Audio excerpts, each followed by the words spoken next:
इलाज है या नहीं है, क्योंकि इलाज तो अभी तक सर्दी जुकाम का भी नहीं है, सर्दी जुकाम की भी कोई वैक्सीन नहीं है। क्या हम उससे डरते हैं? नहीं डरते हैं। क्यों? क्योंकि ज्यादा लोग नहीं मरते हैं।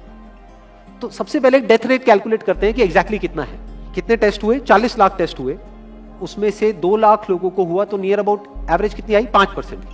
अगर यही हमने 4 करोड़ टेस्ट करे होते तो कितने डिटेक्ट हो गए होते? अब तक 20 लाख हो जाते।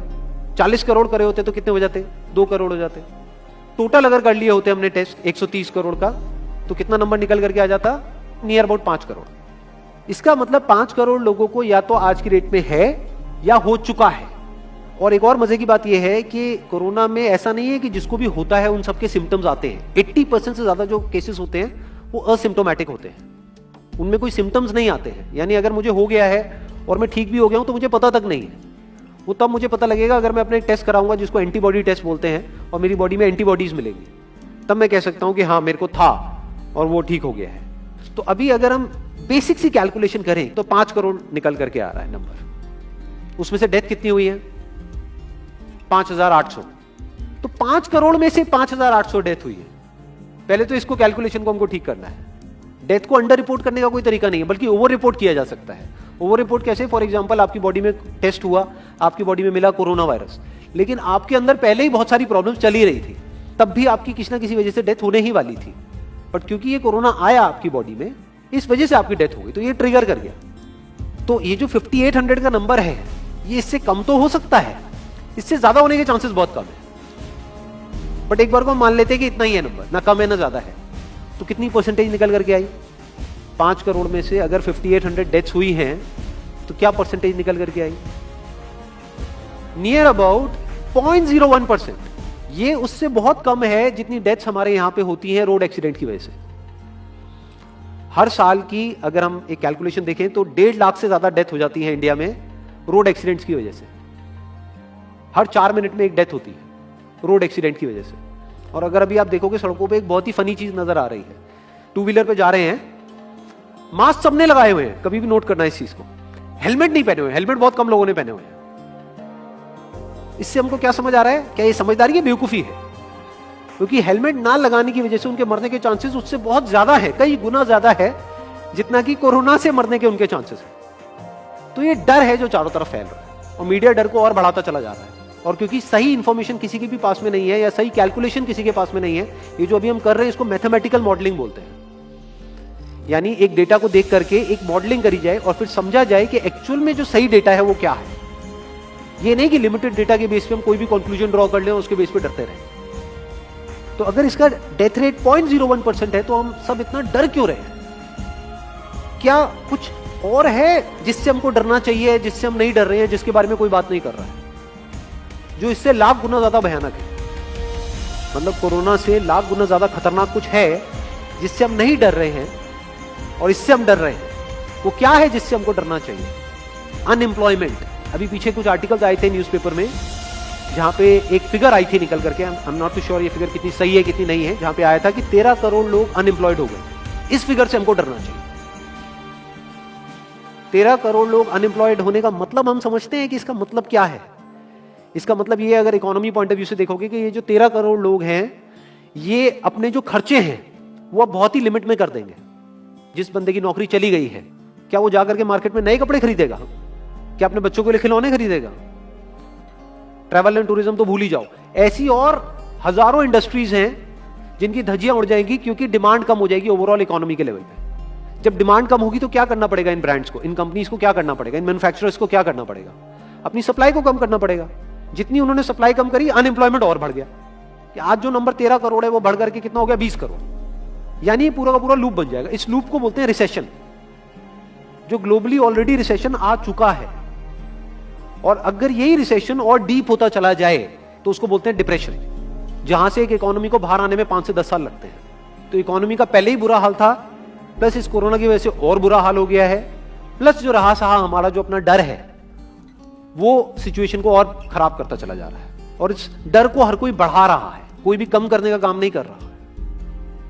एक्चुअल में अगर आप मेरे स्टैंड पॉइंट से देखोगे तो डरने की कोई जरूरत ही नहीं है, क्योंकि जो डेथ रेट है वो बहुत ही कम है। तो हम डर क्यों रहे हैं? सोचो। बस इसलिए कि डेथ नहीं होनी चाहिए। अगर यही हमारा ऑब्जेक्टिव है कि डेथ नहीं होनी चाहिए, मतलब हम कहते हैं कि किसी की डेथ नहीं होनी चाहिए, तो फिर तो लॉकडाउन परमानेंट हो जाना चाहिए, सड़कों पे निकलना ही नहीं चाहिए, क्योंकि सीधा सीधा 1.5 लाख डेथ बचेंगी। 1.5 लाख लोग जो हर साल एक्सीडेंट में मरते हैं, उनको हम बचा सकते हैं ना, उनकी लाइफ बच जाएगी। परमानेंट कर दो लॉकडाउन को। कैसा है आइडिया?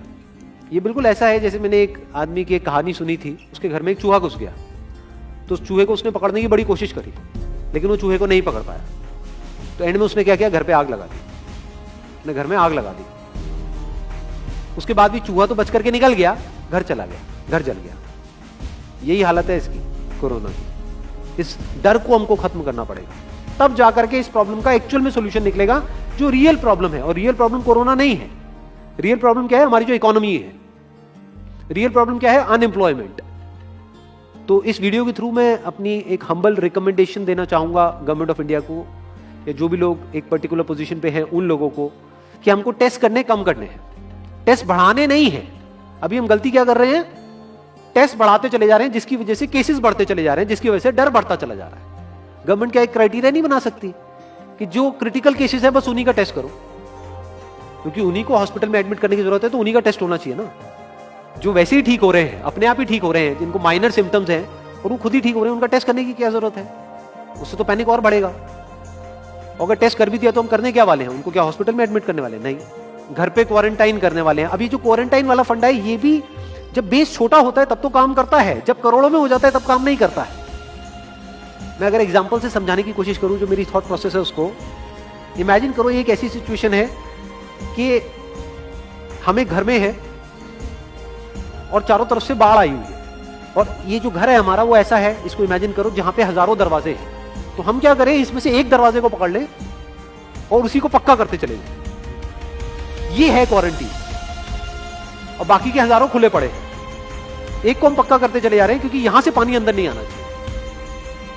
इंडिया की पॉपुलेशन क्या है? 130 करोड़। टेस्ट कितने हुए हैं अभी तक? 40 लाख। डेली के कितने हो रहे हैं? 1 लाख। महीने के कितने हुए? 30 लाख। साल के कितने हुए? 3 करोड़ 60 लाख। तो यानी कि अगर हमको सबका टेस्ट करना है तो कितने साल लगेंगे? 36 साल। तो जब हमको दिख रहा है साफ साफ कि हम सबका टेस्ट कर ही नहीं सकते, तो हम टेस्ट क्यों बढ़ाते चले जा रहे हैं? या तो सबका टेस्ट करो और सब में से सबको देख करके सबको क्वारंटाइन कर दो। ये बिल्कुल ऐसा हुआ कि वो जो घर है जिसकी मैंने अभी बात करी, या तो उसको हर तरफ से सिक्योर करो कि अगर उसके 1000 दरवाजे हैं तो एक को बंद मत करो, सारे बंद कर दो। तब आप कह सकते हो कि यहां पानी अंदर नहीं आएगा, कि हमने 130 करोड़ लोगों का टेस्ट कर लिया है, उसमें से केसेस निकल गए हैं 6 करोड़, और 6 करोड़ को हमने क्वारंटीन कर दिया है। अब ये आगे नहीं फैलेगा, अब 6 करोड़ से 10 करोड़ पे नहीं जाएगा। बट हमने टेस्ट ही करे 40 लाख, जिसमें से केसेस आए 2 लाख। अगर इन 2 लाख को हमने क्वारंटीन कर भी दिया तो बाकी करोड़ों लोग तो बाहर घूम रहे हैं ना, तो उससे होगा क्या? तो अब हमको समझ जाना चाहिए कि इसको रोकने का कोई तरीका नहीं है। तो अब इसका प्रैक्टिकल सॉल्यूशन क्या है? गवर्नमेंट की तरफ से हमको सिर्फ ये इंफॉर्मेशन चाहिए कि भैया अभी कितने बेड्स ऑक्यूपाइड हैं आपकी स्टेट में, और अभी कितने और आपने अरेंजमेंट कर रखा है, और कितने और कर सकते हो। अब वो बेड चाहे किसी हॉस्पिटल में हो, चाहे किसी होटल में हो। और प्लस ये इंफॉर्मेशन क्यों नहीं जा रही लोगों के पास में कि इतना डरने की जरूरत नहीं है जितना आप डर रहे हो।